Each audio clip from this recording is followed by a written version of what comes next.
Hola, muy buenos amigos de YouTube, aquí el Coño Maníaco. Y no intro, solo iceberg, así que continuemos.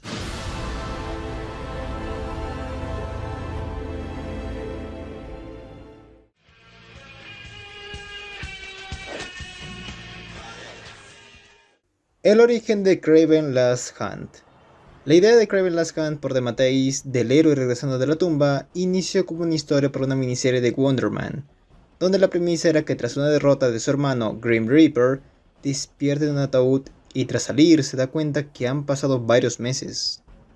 Cuando se rechazó lo reformuló para Batman, donde el Joker aparentemente logra asesinarlo, y sin la presencia de su eterno rival se vuelve cuerdo. Pero cuando Batman resurge, esa cordura se ve amenazada.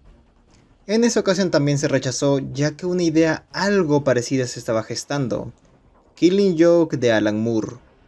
Ante esto volvió a reformular la idea para reemplazar al Joker por Hugo Strange, quien no solo enterraría al héroe, sino que llevado por su ego toma el manto de Batman, la cual volvió a ser rechazada. Al final, cuando Marvel logró convencer a DeMatteis para escribir Espectacular Spider-Man, trajo de nuevo su idea, donde viendo el panorama puesto tras la boda, se percató que ese concepto se aplicaba mejor en Spider-Man, lo cual ayudó a introducir el elemento de la fortaleza y el amor frente a la muerte. Por último, la edición de Kraven no estaba planificada. De hecho, en sus planes estaba la creación de un nuevo villano, pero al ver la cualidad rusa del personaje e inspirarse de obras de escritores rusos, decidió que él era el indicado, para así quedar como la historia que conocemos. Colores originales del traje.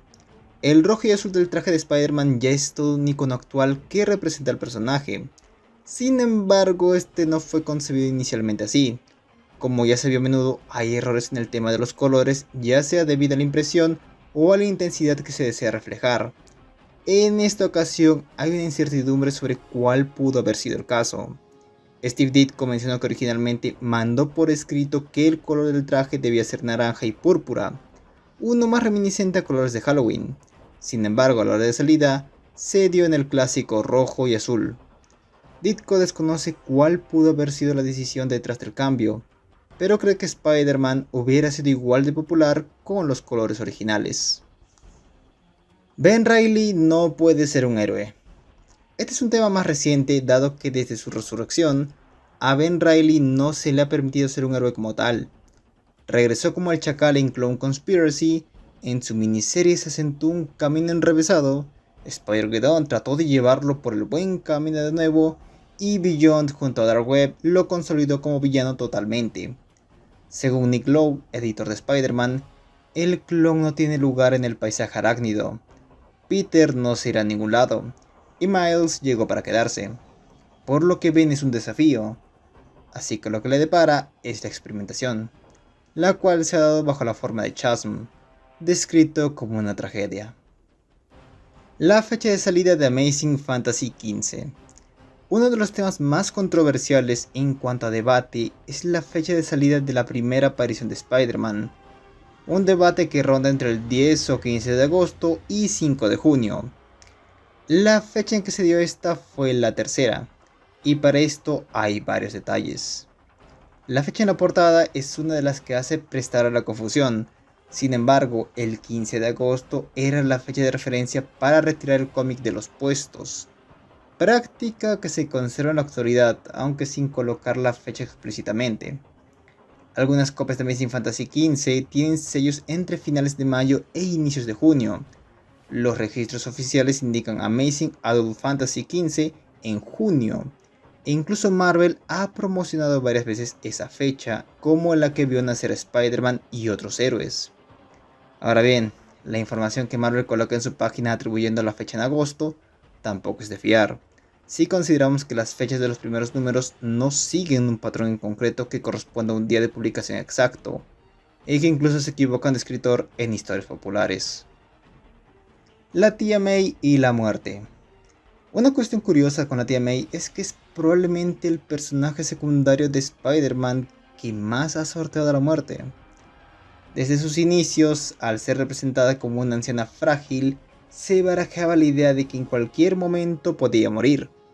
Y en sí, ese primer deceso se tanteó en la muerte de Gwen Stacy, donde Jerry Conway, escritor de dicha historia, finalmente se decide por la rubia, ya que al remover a la tía May de la ecuación, no habría razón para conservar la identidad secreta de Spider-Man. Otro se dio en los números previos al 200, donde aparentemente había fallecido, pero no, era un engaño de Misterio para buscar el tesoro en la casa Parker, que el ladrón también buscaba. Durante la saga del clon se le había marcado una despedida en un número especial, el 400, donde se despedía de su sobrino revelándole que sabía que era Spider-Man, y mostrando su orgullo. Sin embargo, luego se descubrió que fue una actriz contratada por Norman, y la verdadera solo había sido secuestrada por el villano. Back in Black y One More Day es el caso más conocido, donde tras ser impactada con una bala que iba para Peter, él junto con Mary Jane hicieron un trato con Mephisto para salvarla, sacrificando así su matrimonio. Recientemente se le ha dado una enfermedad, pero no parece que le den continuidad, por lo que de momento la tía May sigue a salvo. One More Day no fue el primer intento. La editorial ha conservado por mucho tiempo la creencia de que Spider-Man debe representar a la juventud. Es por ello que en varias ocasiones han intentado deshacer el matrimonio al creer que estigmatiza al personaje. El primer gran intento fue en la saga del clon, donde se hicieron varios movimientos, si bien no para deshacerse del matrimonio, eran para retirar a Peter y Mary Jane del panorama. El clon de Spider-Man, por última vez visto en la primera saga del clon, regresaba, y ahora con el nombre de Ben Reilly, y la intención era de que se revelara de que Ben Reilly era el original Peter Parker, mientras que el que vimos fue un clon todo el tiempo. Con esto en mente, la pareja se retiraba, cosa que pasó en Final Adventure, y Ben se quedaba como Spider-Man. La recepción a esto no fue bienvenida, sumado al hecho de que esta etapa tuvo diversos giros debido a problemas en la misma editorial sobre cómo manejar esta saga. Cuando la saga del clon fracasó, se regresó toda la normalidad previo a dicha saga. O sea, adiós Ben, adiós Mayday, la hija que Mary Jane estaba esperando, y hola de vuelta a la tía May. Así se planteó otro intento, esta vez hacer que Peter quede viudo, ocurrido en el run de Mackie y Barney. Durante un viaje en avión en el que iba Mary Jane, explota, dejándolo soltero a la fuerza. Sin embargo, ya se tenía una salida de escape por si la situación no era bien aceptada, la cual de hecho fue infame. Y justificaron de que Mary Jane no estuvo en el avión gracias a que un fanático obsesivo de ella la había secuestrado. El último intento, y exitoso hasta la fecha, fue One More Day, donde para evitar la muerte de la tía May, la pareja accede a un trato con Mephisto para salvarla a cambio de su matrimonio, lo cual también fue un caballo de Troya para colar la resurrección de Harry Osborn, algo de lo que se tenía intención por mucho tiempo, pero que no sabían dónde colocar sin causar tanta repercusión. El original Peter Parker está muerto. Si nos ponemos estrictos bajo todo lo que le pasó a Peter, podemos decir que el original lleva muerto un buen tiempo. En forma corpórea ganó un nuevo cuerpo en dos ocasiones, ambas relacionadas con el misticismo de la araña. La primera cuando la reina lo transformó en una araña y se dio a luz a sí mismo, ganando también nuevos poderes.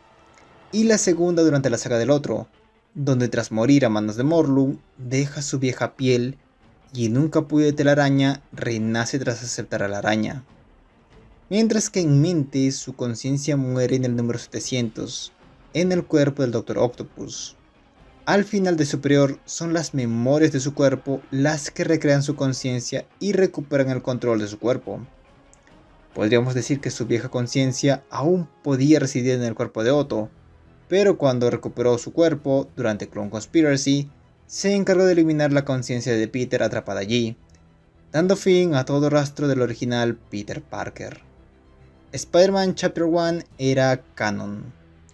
Chapter 1 fue un intento de reiniciar la continuidad de Spider-Man escrita por John Byrne, intento que falló completamente debido a la paupérrima y cuestionable calidad y decisiones del cómic. Más en sí la idea era que este reinicio sobreescribía el canon inicial de Amazing Fantasy XV, para que este sea el nuevo canon, pero debido a la pésima recepción, esa decisión fue rápidamente retirada. Aún así quedan pruebas de ese intento más allá de las mismas declaraciones del momento. Por ejemplo, en el primer número del segundo volumen de Amazing, narra el origen de ese cómic como el que siempre fue canónico, junto con otros momentos más. Y esto se da así ya que Byrne y Mackie eran los escritores de ese entonces. El matrimonio de Peter y Mary Jane. La boda de Peter y MJ fue uno de los eventos más importantes dentro de la historia del personaje, pero a pesar de marcar un hito en su historia, fue un proceso complicado para llegar a realizarse. Jim Shooter, ex editor en jefe de Marvel, reveló una anécdota. Durante el tiempo que Stan Lee se dedicaba a dirigir la animación y las tiras de periódico, fueron a una convención donde se les preguntó si alguna vez Peter se casaría, a lo cual, siempre y cuando Stan acepte, sí se daría.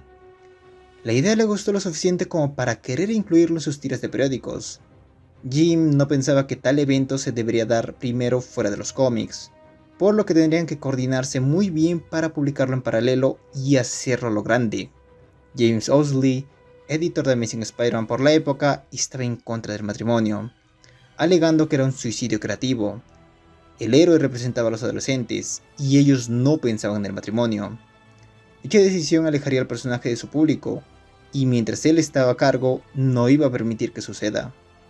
A su partida, los planes continuaron. En general, la idea causó una división entre los escritores, los cuales no consideraban adecuada la idea. Roger Stern, quien tiempo después, al volver a escribirlo, no lo sintió igual. Omar Wolfman y Jerry Conway, quienes piensan que si bien son el uno para el otro, en la continuidad principal no debería ser así. Mientras que esta fue bienvenida para otros como el siguiente editor, Jim Salicrup, o los escritores de Mattheis y Peter David. Finalmente, David Michelini fue el encargado de escribir la historia, y si bien quería dar énfasis a la comunicación de Peter con el tío Ben o Gwen Stacy, Jim Shooter le comentó sobre el evento en vivo de la boda que realizarían en el estadio Shea, por el cual el cómic debía ser apto para lectores nuevos, terminando la historia tal y como la conocemos.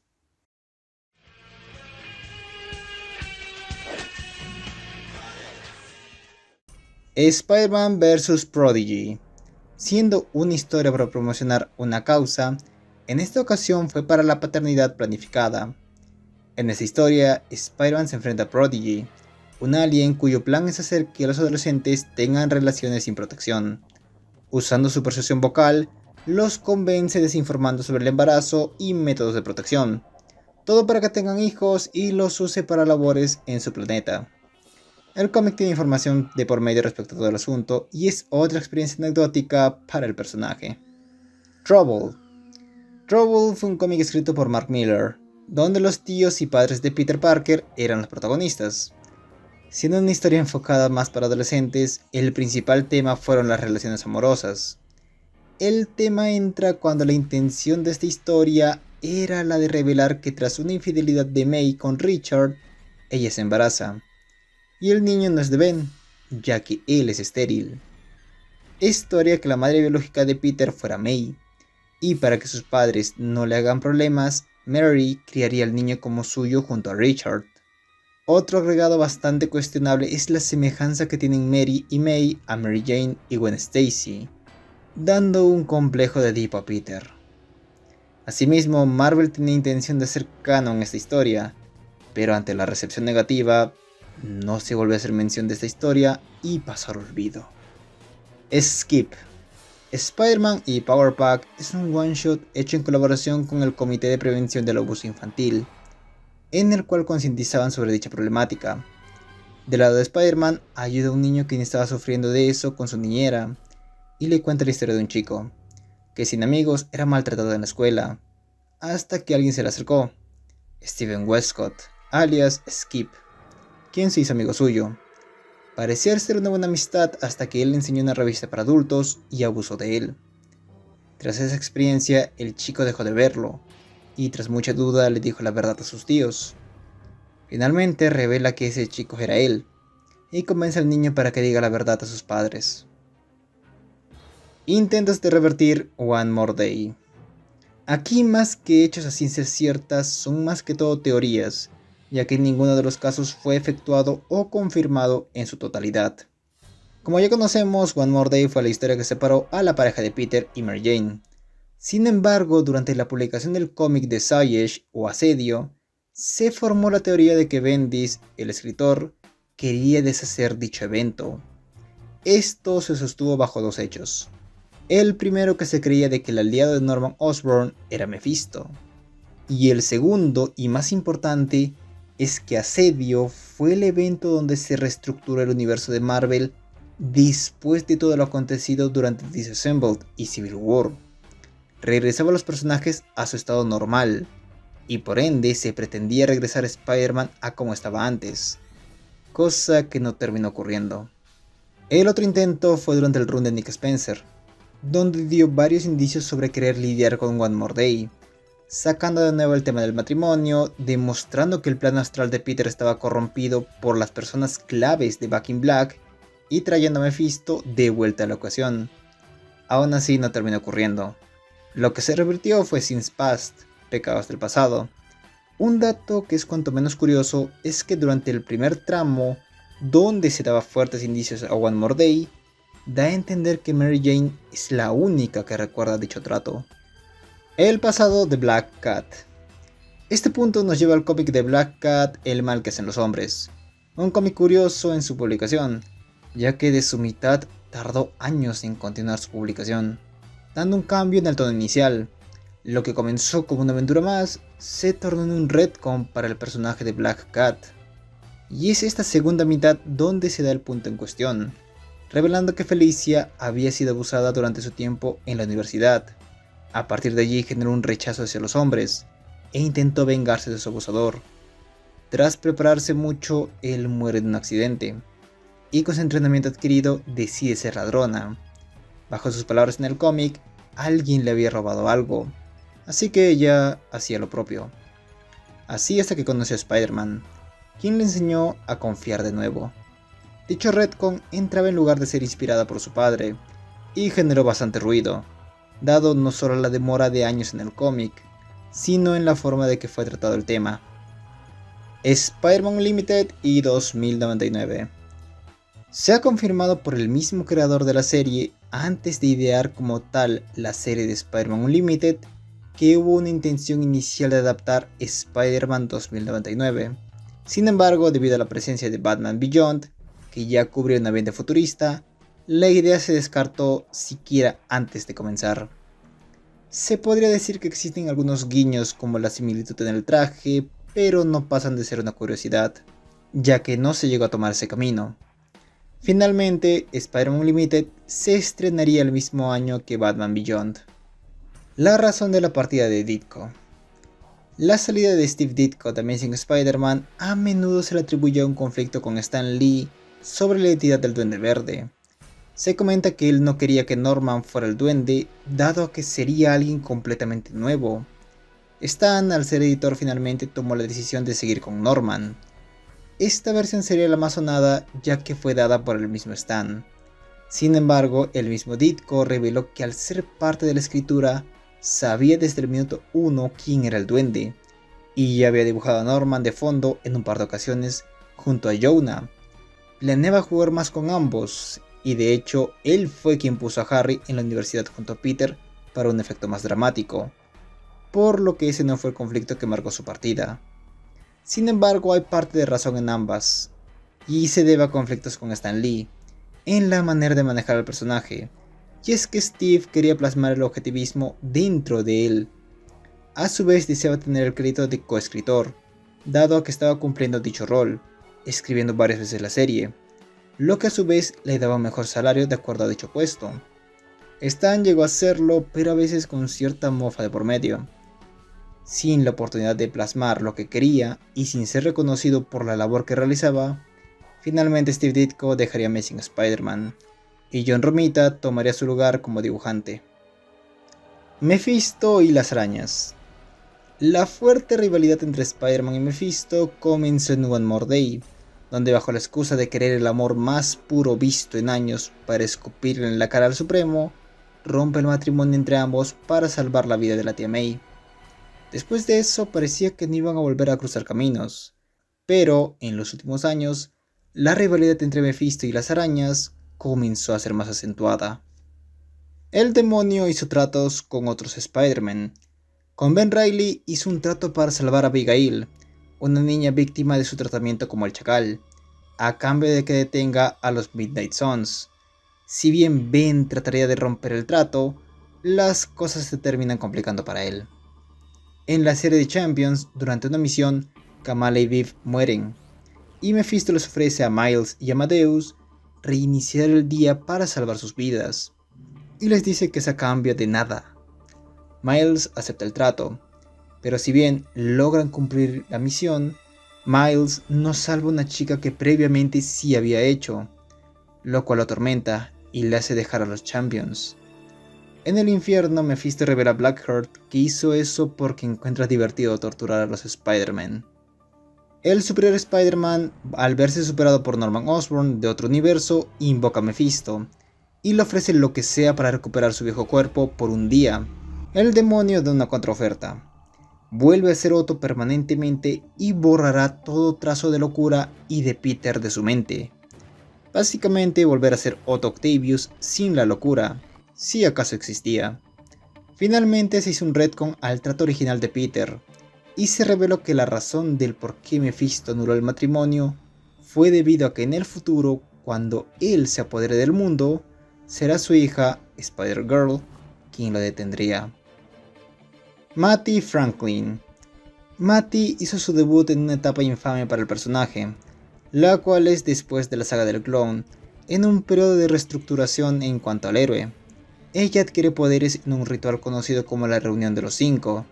Esto parecería una historia de origen más, sin embargo el tratamiento que se le dio a futuro fue bastante difícil. Con 15 años y al ser gran fan de Spider-Man, ella reemplazó a Peter cuando dejó el manto, y cuando volvió, ella se convirtió en Spider-Woman. Lo controversial viene cuando, después de una pelea donde quedó inconsciente, Peter le da respiración boca a boca, y ella, confundiendo eso, lo besa, siendo esa misma la portada de dicho cómic. Si de por sí eso ya es malo, este suceso ocurre un número después de que Mary Jane aparentemente haya muerto. Después de que su miniserie haya terminado, desapareció. Había caído en las drogas debido a su novio, y estaba siendo usada como fuente para la hormona de crecimiento mutante. Por suerte, Jessica logra salvarla. Finalmente, ella encontraría su muerte cuando los Kravenov la sacrifican durante Grim Hunt, en pos de revivir a Vladimir. Back in Black y Spider-Man 3. Back in Black es una de las historias más populares del personaje. Sin embargo, dichos números inicialmente no estaban planificados por Straczynski. Originalmente, la intención era que One More Day siguiera de inmediato. En sí, Back in Black fue una imposición editorial debido a que Spider-Man 3 con el traje negro estaba siendo muy popular, y ante las circunstancias se regresó al traje negro de tela. Y esto se llega a notar si consideramos que en One More Day el traje negro simplemente desaparece. Spider-Man revolucionó los cómics.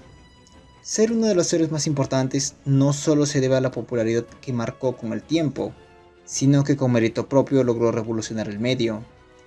Amazing Fantasy XV lo presentó como el primer héroe joven sin ser un sidekick. Amazing Spider-Man del 96 al 98 hablaron sobre el tema de las drogas y el impacto que estaba causando a los jóvenes de la época.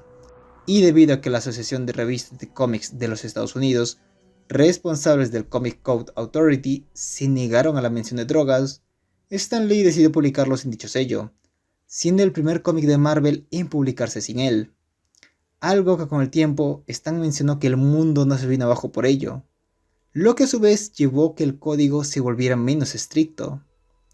El hecho más conocido dio fin a la edad de plata de los cómics con la muerte de Gwen Stacy, la pareja del héroe, un personaje importante y que Stan se había encargado de hacerla querida para los lectores de la época. Su muerte a manos de Conway era algo que hasta el momento no se había hecho antes, lo que dio inicio a la oportunidad de experimentar más, dando paso a la Edad de Bronce. De la mano de Todd McFarlane, para bien o para mal, explotó la tendencia del coleccionismo en los cómics en base a las portadas, uno de los tantos factores que llevó a la eventual decadencia durante los 90s, y que aún en la actualidad continúa presente bajo la forma de múltiples portadas variantes sobre un número especial. Y esta fue la segunda parte del iceberg de Spider-Man, quedando un último nivel adelante. Dejen en los comentarios qué tal les ha parecido. Ahora, si les gusta el contenido también pueden ver la página de Facebook del canal o entrar al Discord, con links en la descripción. Recuerden que pueden apoyarme como miembros del canal, con lo cual me ayudarían muchísimo. Bueno, eso fue todo. Gracias por este video y sin más que decir, me despido.